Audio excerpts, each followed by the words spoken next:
سلام بچه‌ها، امروز اومدیم تخم مرغ خام آقا محمد رضا بخوره ببینیم چند تا بازی میخوره. امیدوارم که لایکش کنید، حمایتش کنید، ساب کنید، بذارید ویدیوی منم منتشر شه، ما هم به چشم بیایم.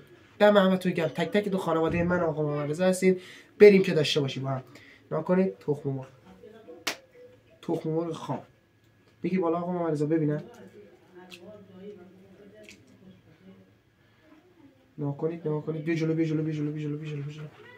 خام نگاه کنید.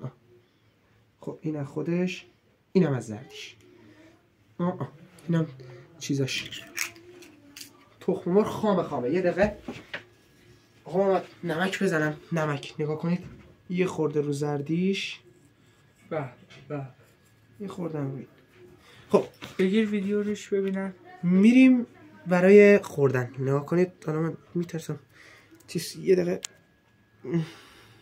نگاه کنید. خب وایسا من دوربین درستش کنم. خب اول آقا محمد میخوای از کدوم شروع کنیم؟ زردی یا زردی؟ نه سفیدی. خب بسم الله.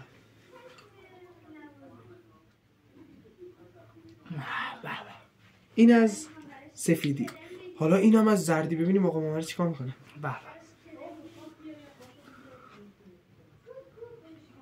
یه نشون بده.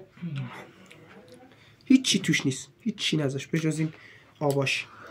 لایک کنید، ساب کنید، بذارید آقا محمد دیده شه. حتما لایک کنید، بکوبید لایک رو به افتخارش.